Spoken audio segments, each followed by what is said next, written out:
Good evening.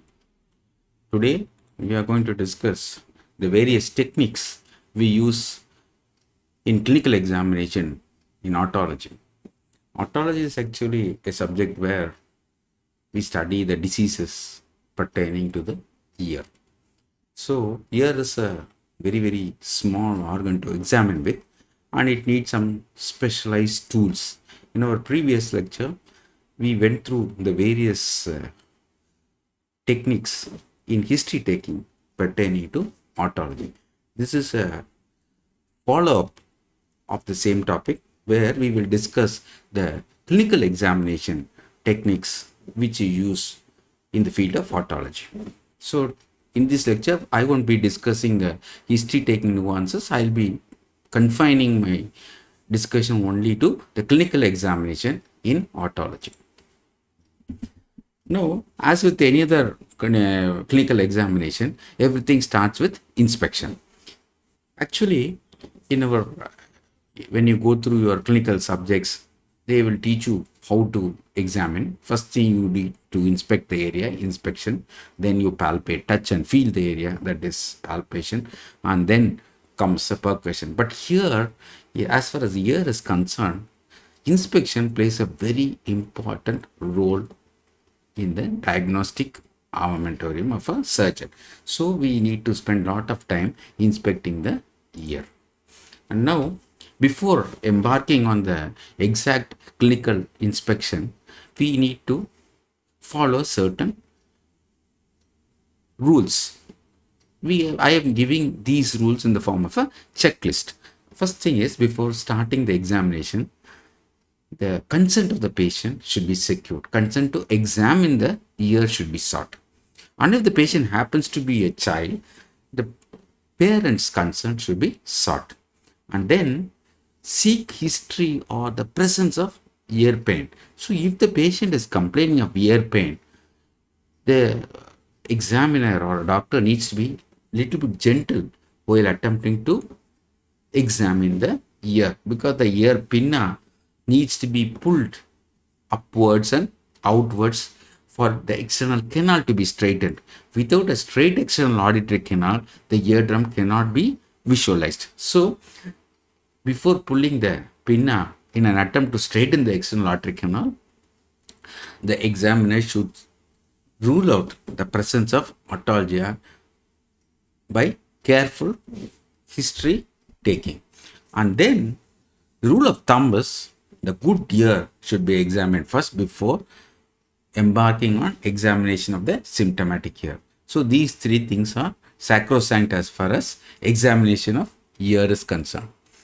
And then we need certain specialized equipment for performing examination of the ear. One is the otoscope. Next is the video otoscope. Video otoscope is actually a small endoscope with a rod lens system, which can be attached to a camera, and this endoscope, rigid endoscope, can be passed into the external auditory canal, and the eardrum can be visualized on a TV monitor. And then Siegel's pneumatic speculum can be used to evaluate the mobility of the eardrum. And then the hearing can be tested using tuning forks. So these are the four basic equipment which are needed to perform a good clinical examination of the ear. Now we need to prepare the patient before embarking on the examination process. Actually, the patient should be seated comfortably in the chair. The chair should be placed in the center of the room, because certain types of examination, the examiner needs to stand behind the patient. So there should be adequate space behind the patient for the examiner to stand, and that to test the ability of hearing of the patient. The examiner needs to stand behind the patient to test for hearing. And then obviously the clinician should have a good hand wash before touching the patient, and if available, frontal glasses should be utilized to study or look for nystagmus. Now let us go to the external ear. The ear is divided into external ear, middle ear and inner ear. So now majority of our clinical examination is going to be confined to the external ear. because we in all patients where the tympanic membrane is intact, the middle ear will not be visible. Sometimes, in the presence of large central perforation, the contents of the middle ear or structures of the middle ear can be partially visualized through the large central perforation. The first thing the examiner should do is to evaluate the size and shape of the pinna. If the pinna is enlarged or thickened, or there is a mass in the pinna, this can increase its size. Then odd shape of the pinna. So these are all, the shape of the pinna can be troublesome or worrisome to the patient because of purely cosmetic reasons. So minor variations in the shape of the pinna, all we need to do is reassure the patient that their pinna is normal, and no finger is the same as other, so no ear is the same as other, so they need to get used to the shape of the pinna. So simply because the patient wants a specific shape of the ear, the surgeon should not embark on a surgical procedure. And then one should look out for presence of tags in front of the ear, presence of preauricular sinuses, presence of small pits in front of the ear. And then one should carefully look for evidence of trauma to pinna, because pinna being an exposed portion of the entire ear, it can be a candidate for trauma, or even climatic changes. Frostbite commonly affects pinna. And then one should not forget to evaluate the skin condition of the external aortic canal. The external aortic canal skin should be diligently examined for any source of infection. And then presence of scar from previous surgery. So previous surgical scar can be post-oral. If the patient would have undergone a mastectomy, the incision can be seen in the post-oral region. If the surgeon would have attempted endoral incision, then the scar should be seen in the endoral region. And then discharge any from the external aortic canal should be carefully looked out for and should be cleaned. The discharge from the external aortic canal should be cleaned before the tympanic membrane can be visualized. The ideal way of cleaning the secretions or discharge from the external aortic canal is the use of suction, because if you use a cotton swab to clean the external aortic canal, that is the most imperfect way to clean the discharge, because the cotton will not do a 100% cleaning job. Plus, it can traumatize the skin of the external aortic canal, which is already drenched in infected pus material. So it is always better to use a small metal suction tip to clean the discharge from the external aortic canal. A suction tip will do a thorough job instead of a cotton wick. Then neoplastic lesions of the pinna, if present, should be noted. Now, the shape of the pinna, I've already told you, can vary, and pinna can be dysplastic, can have due to developmental anomalies, the pinna development can be arrested in various phases of development. So dysplasia of the pinna can be cosmetically divided into 3 grades: grade 1, grade 2, grade 3, according to the severity of the deformity. So let us discuss each of these grades separately. In grade 1, the ear pinna is enlarged. Pinna per se is enlarged. It can be due to edema, it can be due to abscess, pericarditis. All these things can happen in grade 1.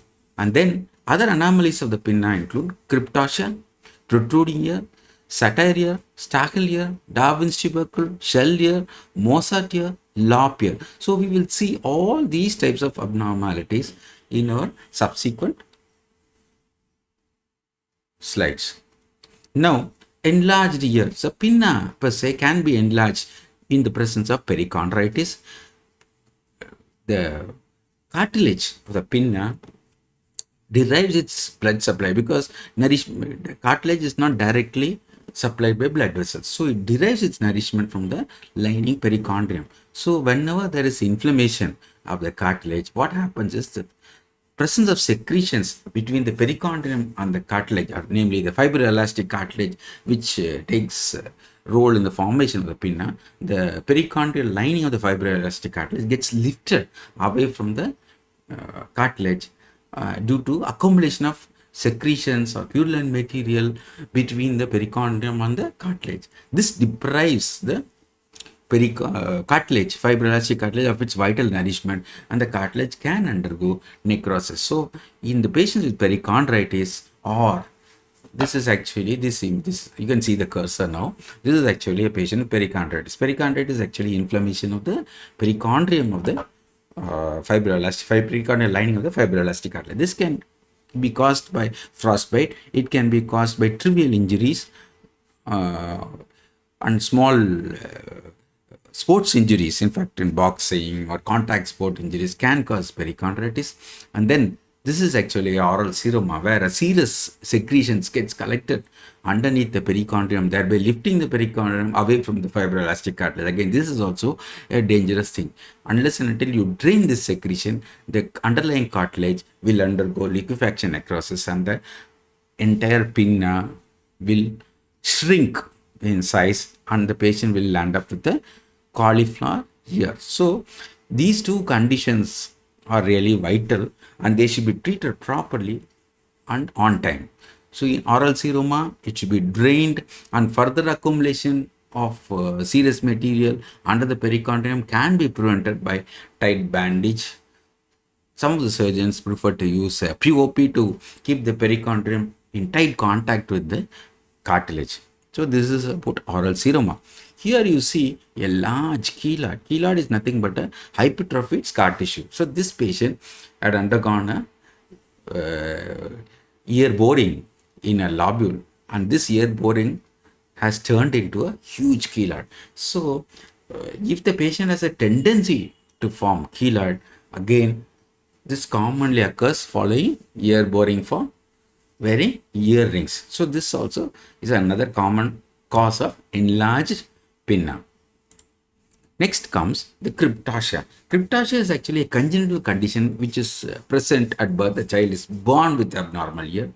So in these children, the auricular muscle has an abnormality which causes the upper portion of the external ear cartilage to be buried underneath the skin over the side of the head. So what happens is the pinna is stuck to the head. It is not away from the head, it is stuck to the head because the auricular muscle is abnormal and the upper portion of the fibroelastic cartilage is buried underneath the skin. So since this portion of cartilaginous portion of the ear, superior cartilaginous portion of the ear is buried underneath the skin, this condition also goes by the name hidden ear or a buried ear or a pocket ear deformity. So cryptasia, again, this is actually a cosmetic problem, and if the patient is too much worried about the cosmetic aspect of the pinna, then they can undergo reconstruction procedure. And mind you, reconstruction procedure is a staged procedure.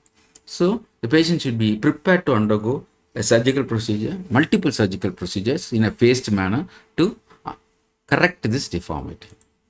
And next comes the protruding ear. Again, this is actually the angulation between the mastoid and the pinna is increased more than 40 degrees. So this looks like a bat ear. So this is actually the classic bat ear or a protruding ear.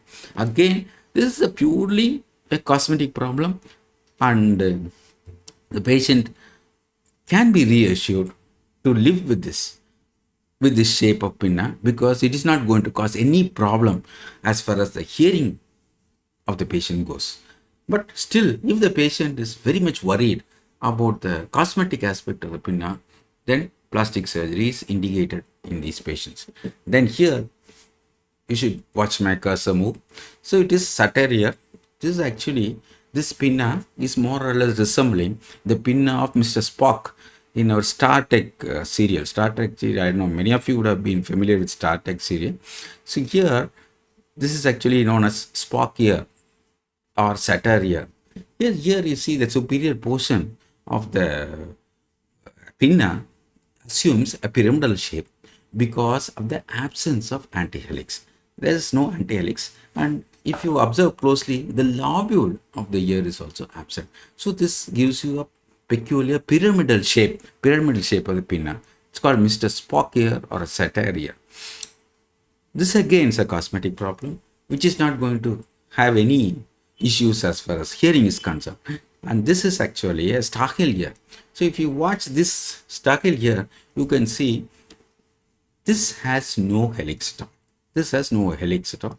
The anti-helix is prominent. The anti-helix is prominent. The helix is totally absent. So this is again one type of um, uh, normal, variant of the pinna involving its shape. So again, the patient can be convinced to live with this cosmetic anomaly, but if the patient wants a correction can be performed. Again, it's a staged procedure requiring the patient to undergo multiple surgical procedures. And this is then Darwin's tubercle. So I'm just marking out the Darwin's tubercle.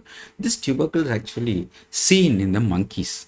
So here, if this is actually a evolutionary lineage which is left behind. So the Darwin has postulated that we all came from the common ancestor monkey, and this is actually one of the reminders of our ancestral monkey's ancestor. So here, this is a Darwin's tubercle. This is again a normal variant. Then this is actually a shell here. This is more or less resembles a seashell. And look, the entire pinna looks a little bit ironed out. The anti-helix is totally absent. If you observe keenly, the anti-helix is absent and the entire pinna resembles a shell. And then this is actually known as a Mozart ear. This ear is known as Mozart ear because Mozart, the great composer, had a pinna more or less like this. So this is known as Mozart ear. Here you see the prominence of anti-helix, and the anti-helix per se is little bit bulging, and the ear per se, the upper portion of the ear, upper one third of the pinna looks a little bit bulged out. So that is the classic feature of Mozart ear. And moreover, the anti-helix upper limb and the lower crura, both of these crura are not so visible. So the crura is not visible and it appears a little bit ironed out. So the superior third of the pinna shows just a bulge. It does not show the superior, the anti helix does not show the superior and the inferior crura clearly. And then this is the lop ear or a cup ear, where the pinna more or less resembles a cup. Again, this is actually a poor cosmetic deformity, and almost all these patients would like to have their pinna corrected. Again, I wish to stress the point that these patients again can be convinced to live with this problem, and patient may undergo multiple corrections.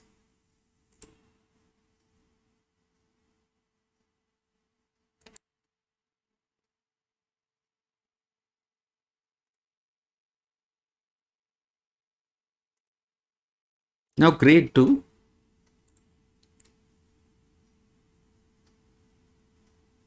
Grade 2 deformity. So now we are going to look into the grade 2 deformity of pinna. The grade 2 deformity involves a cup ear or mini ear, which the gross deformity, gross cup shaped ear is actually seen in these patients. The mini ear and a cup ear, where almost all the normal anti-helix and helix, all these structures are absent, and the ear more or less resembles a small cup. A mini ear, again, is small, the pinna is very, very small, and the cartilage, fibroelastic cartilage of the pinna has undergone, is poorly developed, and these patients have a small, a mini ear, and a cup is also pretty small. Now, grade 3, here in this grade 3 dysplasia, these children may have a microtia. Microtia can have a small pinhole external canal. So microtia with or without external canal atresia. Here you see this is the microtia where the tags, the entire pinna appears to be like multiple tags stuck over the side of the mastoid. So microtia is a small, the pinna's contour will not be totally seen, and the different structures of the pinna will not be visible, and it just appears like small multiple bulges stuck over the side of the head. And a small pinhole meatus or a little bit slightly bigger external canal can also be visible, can also be present in these children, and rarely without atresia, without the presence of the canal. So this condition is known as external canal atresia. So microtia along with the external canal atresia can also be seen, and microtia without external canal atresia can also be seen.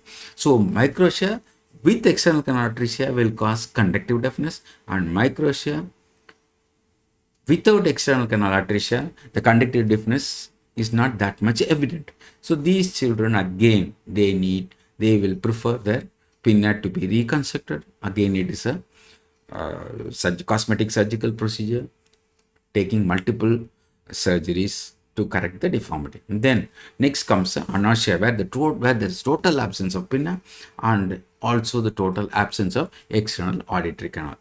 So in anorexia, the external auditory canal atresia is also evidently seen. So that should be clearly understood. So in anorexia, the external canal is always atretic, and the conductive deafness is also that much pronounced. So again, in anorexia, the gain pinna and external auditory canal needs to be reconstructed to provide adequate hearing, or bone hearing implants, BAHA, can be implanted in these children to supplement their hearing. Now, the most important component of the ear, external ear, happens to be the eardrum, and a physician should not spare any effort in examining the eardrum. So, the external canal, before the TM or eardrum becomes visible, the external canal needs to be straightened, because the external canal is not a straight tube.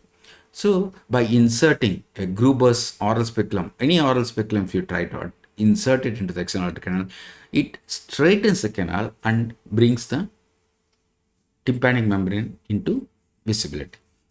Otoscope naturally has a speculum, and the moment you insert the otoscope, again the ear canal becomes straightened. You can straighten the external aortic canal by just pulling the pinna upwards and backwards, upwards, outwards and backwards in adults.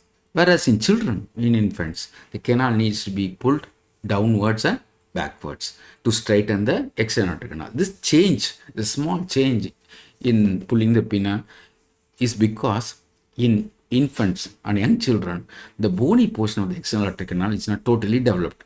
The tympanic plate per se is not developed fully. It is yet to be ossified. So this small change in the straightening, ear canal straightening maneuver by pulling the pinna is needed to straighten the external canal in adults and in infants. So here I'm just showing you a photograph where a surgeon is attempting to straighten the external aortic canal. In adult pinna, I've already told you, in adult pinna, again to reinforce, I'm telling you this, in adult pinna, you can grasp the pinna between the index finger and thumb as shown in the picture, and then you pull it posterior superiorly in adults. When you pull it posterior superiorly, this straightens the external canal, bringing the eardrum into visibility. In infants, the pinna should be pulled posterior and downwards and backwards. So this maneuver will straighten the canal and bring the eardrum into visibility. At this point, I would like to stress the dimensions of the eardrum is the same in adults and children. Then eardrum, these are the areas of the eardrum which are supposed to carefully examine while you perform otoscopy. One is the attic area, and then next comes the pars tensa. The eardrum can be divided into pars tensa and pars flaccida. The pars tensa portion of the eardrum has all the three layers of lining layers like outer squamous, middle fibrous, and inner endothelial layer, inner middle ear mucosal layer. All three layers are present in pars tensa, whereas in the attic area, the tympanic membrane is two-layered. It is two-layered. So the attic area usually lies above the anterior and posterior malleolar fold. So attic area lies above the anterior and posterior malleolar fold. So we should carefully examine the attic area, pars tensa area, and look for the cone of light. Cone of light is actually a small reflection of the light from the handle of the malleus towards the anterior inferior quadrant. So normally the cone of light will be visible in normal eardrum. Supposing in the case of healed perforation, this cone of light can be distorted. In the case of a bulging eardrum, again the cone of light can be distorted.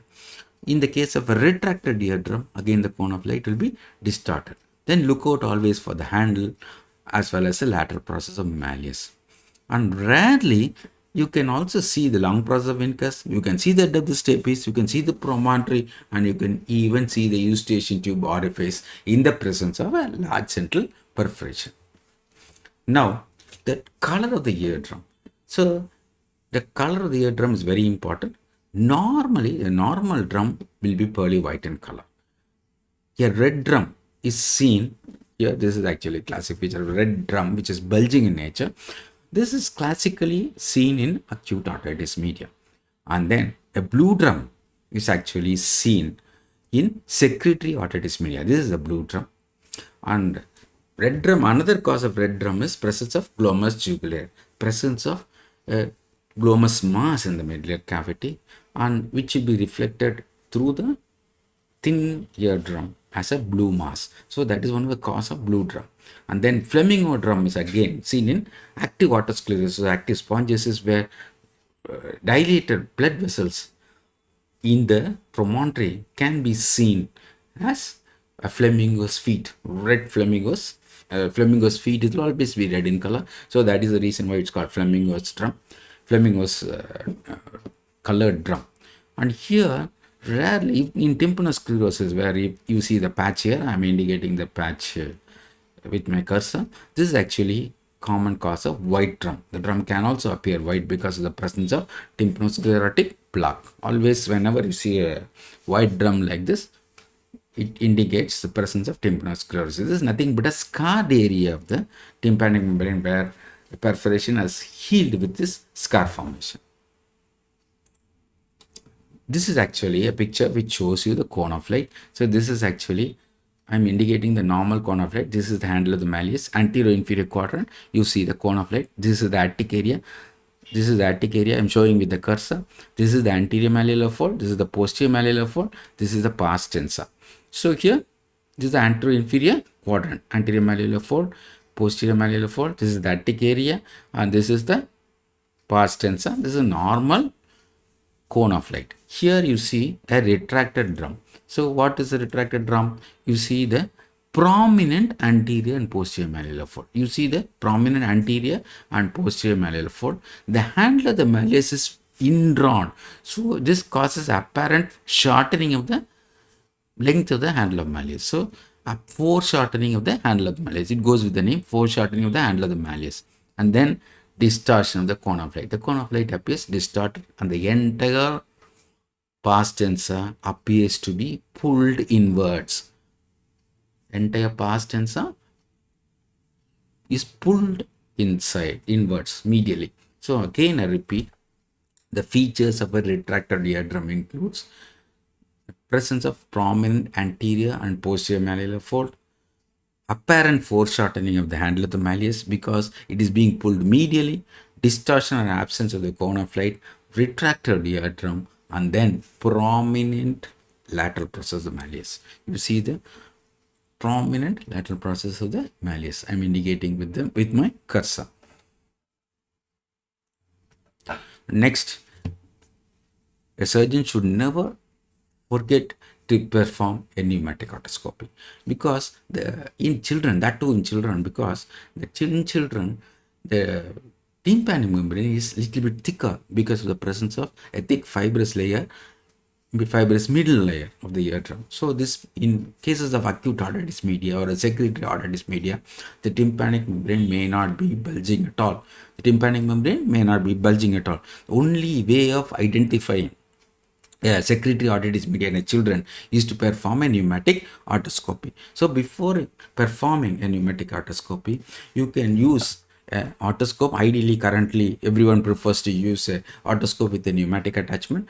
Just the otoscope, the speculum of the otoscope should be inserted into the external aortic canal, and then the eardrum can be visualized through the lens of the otoscope, and then by applying pressure on the bulb, the external aortic canal pressure can be increased and decreased. So when the bulb is pressed, the tympanic membrane should move inwards. When the bulb is released, the tympanic membrane should move outward. That is the normal mobility of the eardrum.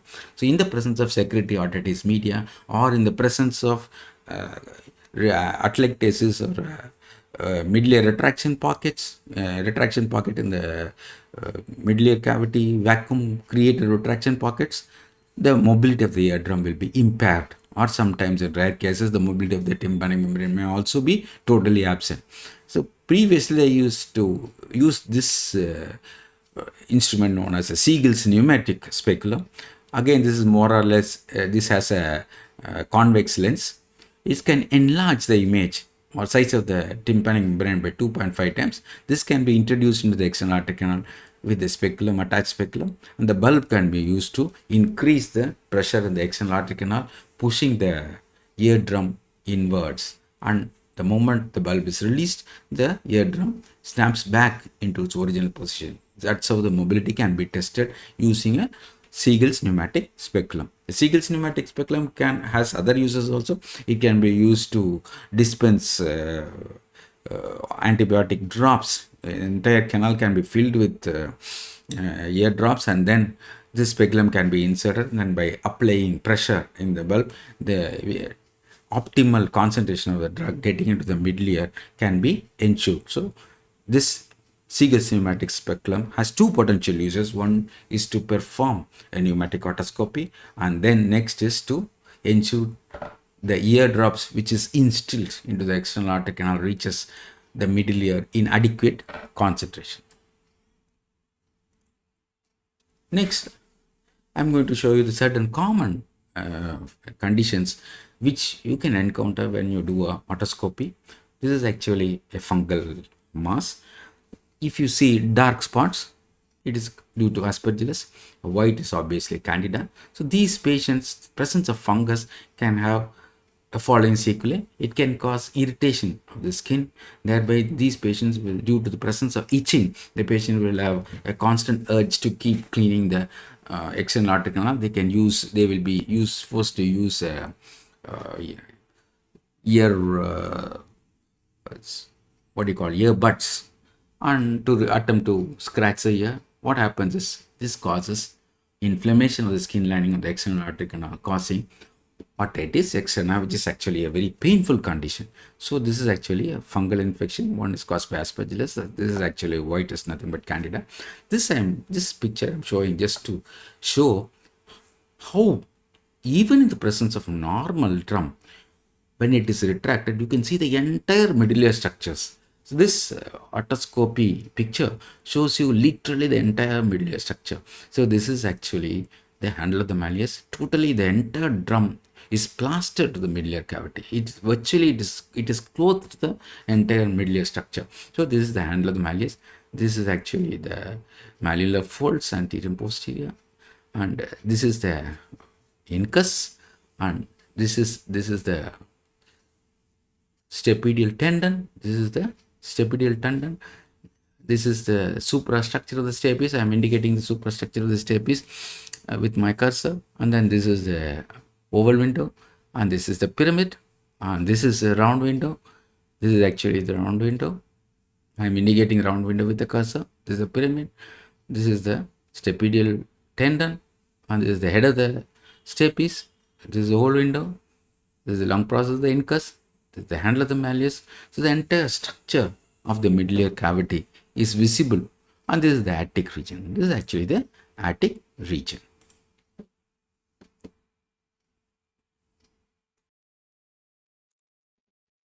Here in this image, I am going to show you the various types of perforations of the eardrum. Here you see a perforation involving the attic region. This is actually attic region perforation. Here in attic, perforations are considered to be a little bit unsafe because they can spread to the brain. It can spread to the other adjacent areas, causing a potential cause for complications. So attic perforations should be treated aggressively and actively. So attic perforations cannot be ignored. And this is a large central perforation, and this is the handle of the malleus, and this is the tympanosclerotic plaque, large tympanosclerotic plaque. So these are the various findings you can have in the eardrum. Now, next comes the test hearing test. So, you need to clinically test the ear. You can perform three types of tests. One is a renal, the other one is a Weber, third one is the ABC. There are tuning forks. Tuning fork actually you have three frequency of tuning forks commonly used to test for hearing. One is a 512, one is 256. The lowest frequency is 256. The middle frequency is a 512. The next frequency happens to be 1024. This is actually the multiple of each numbers. And if you need to test using only one frequency tuning fork, ideally you prefer a 512 hertz tuning fork, because so that more or less corresponds to the speech frequency, and invariably we are interested to test the patient's ability to hear the spoken word. So ideally, if you want to test for only one frequency, use a 512. If you use all the three frequencies, you can to a reasonable extent come to a conclusion of the approximate hearing decibel loss. That is possible if you happen to use all the three frequencies tuning forks and perform a Rennes test. So here Rennes test, ideally you use a 512 tuning fork, and then the tuning fork, ideal tuning fork should be made of a good alloy, and it should be vibrating at the specified frequency, and it should maintain the frequency for 1 full minute. The vibration should be maintained for 1 full minute, and it should not produce overtones. And this release in performing while performing release test, the tuning fork should be struck against the elbow or knee or a rubber pad at the junction of the upper third, upper 1/3 and the lower 2/3 of the fork, and then maximum, that is actually the maximum vibratory area. Then you patient should be told what to expect. The patient, the fork should be placed in the master process. As soon as the patient ceases to hear, the fork should be transferred immediately close to the external aortic canal. If the patient is unable to hear, again it is conductive deafness. If the patient is able, normally the patient should be able to hear after the vibration ceases in the mastoid bone. As soon as the tuning fork is moved to the external aortic canal, the patient should be able to hear. So, if the patient with normal hearing, you should be able to hear the fork as soon as it is transferred to the front of the ear. This is normal. This is known as a positive Rennes. So here, a normal hearing patient will demonstrate a positive Rennes finding, where the air conduction is better than bone conduction. This happens because air conduction is always better than bone conduction. In case of conductive deafness, the patient will not be able to hear anything. Will not be able to hear the vibrating fork after it is transferred to the front of the ear. So here the bone conduction happens to be better than the air conduction. That is the reason why these patients demonstrate a Rennes negative. So next comes a V-burst test. Again, you commonly use 512 hertz. The vibrating fork, the stem of the fork is placed over the forehead, and the patient is asked to indicate which side he or she is hearing the sound. Normally, when the hearing level is equal on both ears, the sound will be heard in the middle. Whereas in patients with conductive hearing loss, it will be heard in the worst ear. This is known as the lateralization of the Weber. So this Weber test will tell you which, in conductive deafness, which ear is worse. If the patient is suffering from sensorineural hearing loss, then again the lateralization will occur to the better or the normal hearing ear. So Weber's test should not be interpreted alone. It should be you should attempt to interpret Weber's test only along with the Rennes test. And mind you, Weber's test is actually very sensitive, and it can pick out even 10 decibel hearing difference between both ears. So ideally it can pick out a 10 decibel hearing difference between both the deceased ears. Then comes the ABC test, or absolute bone conduction test. This test is actually performed to identify the presence or absence of sensorineural hearing loss. But before performing this test, the examiner should assume that his or her hearing ability is normal. So this is actually a prerequisite for ABC. So the examiner's hearing should be normal or assumed to be normal. Here the vibrating fork is actually placed over the master process of the patient after the external aortic canal is occluded. So as soon as the patient indicates that he or she is unable to hear the sound, the fork is again transferred to the master process of the examiner. Again, the same occlusion of the external aortic canal is conducted. In the case of normal hearing, the examiner also should not be able to hear the fork. Whereas in case of sensorineural hearing loss, the examiner will still be able to hear the sound after the patient has said they are not able to hear. So this again, this test is interpreted as absolute bone conduction test reduced in relation to the examiner's hearing ability. Then you can also if you don't have access to tuning forks, again you can perform a rough estimation of tuning hearing ability. This is again, you can call it as a voice test. You can stand behind the patient and whisper, a quiet whisper again should be picked up by the patient with normal hearing, and then loud whisper should be picked up. If the patient is not able to pick up a loud whisper, then obviously the hearing loss will be 20 to 30 decibels. A quiet voice, again the patient should be able to pick. If the patient is not able to pick the normal quiet voice, the hearing loss will be around 30 to 45 decibels. If the patient still is not able to pick up a loud voice, the hearing deficiency could be around 45 to 60 decibels.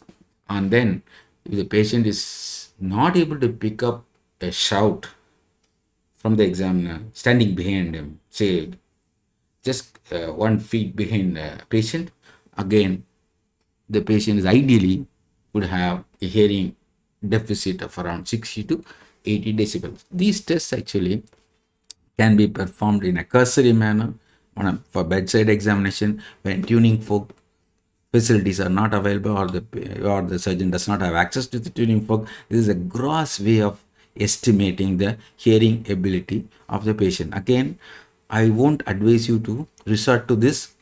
It is always better to carry at least one tuning fork with you, that is 512 hertz. Thank you.